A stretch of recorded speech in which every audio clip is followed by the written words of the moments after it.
often don't hear the facts about. We're often told what a terrible, terrible, terrible place living in Britain is. America, Britain, well, anywhere in the West, anywhere that's white. Oh, horrible, horrible places for anyone who's an ethnic minority to live. Well, a new report suggests that isn't actually the case. A new survey in the wake of this is the anniversary of Windrush arrival 75 years ago, has looked at, well, what life is like for ethnic minorities living in major European and other Western nations. And actually, British people from ethnic minorities regard the UK as a better place to live for non-white people than other Western countries. Nice to have some good news for a change, eh? Dr. Rakib Ehsan is a social policy analyst and writer and joins us. Good morning to you.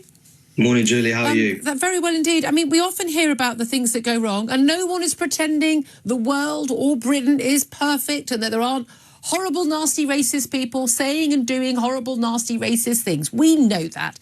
But actually, overall, over the years, the country is getting better. And people are getting nicer, more understanding and tolerant of each other.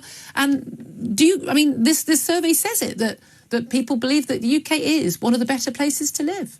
Well, that's what I've been saying for some time, yeah. Julia. The truth is that the comfortable majority of ethnic minority Britons think that Britain has made significant progress when it comes to racial equality over the last few decades.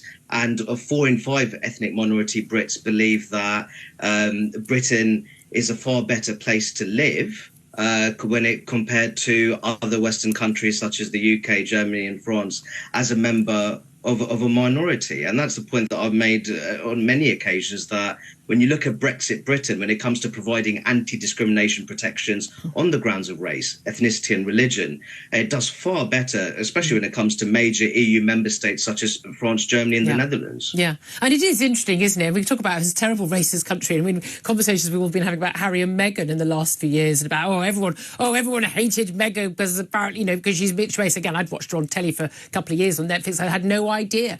But apparently we all hated her because of that. And yet seemed to be quite happy to elect, he was elected as a prime minister, not directly by the people, but, an ethnic minority prime minister, home secretary, foreign secretary. We've had ethnic minority shadow chancellor. I mean, so many figures in our public life are actually from ethnic minorities.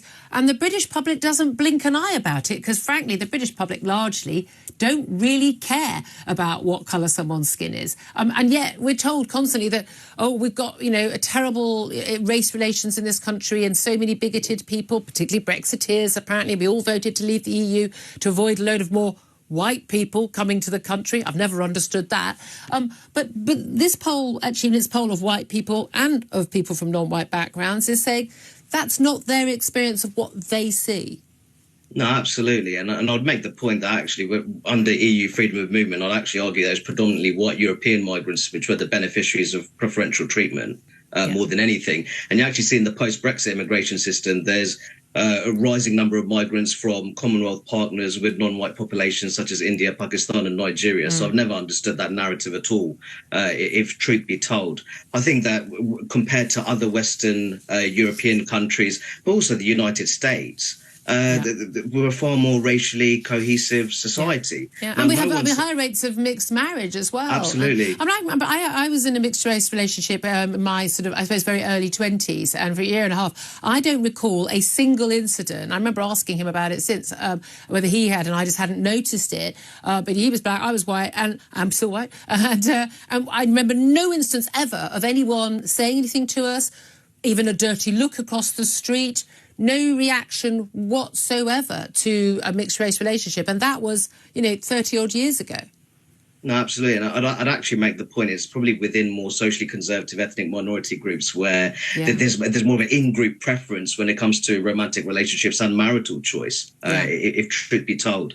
But I think that generally when you look at the findings, what it shows is that ethnic minority Brits, they definitely feel that Britain it has a more favourable environment for its minorities compared to the United States, France and Germany. But they do think that improvements can be made. And I think that's an argument that we've made in our previous conversations, Julia, whether it comes to labour market opportunities, housing in the private rented sector, or in terms of the responsiveness of our NHS, there are improvements to be made. But I think on the whole, Britain is well positioned, and compared to other countries, actually focuses more on improving itself on those kind of issues. Yeah, but the key thing is also to acknowledge that things are getting better. They're not perfect. They're not perfect for women. They're not perfect for everything. They're getting better. Thank you so much, Dr.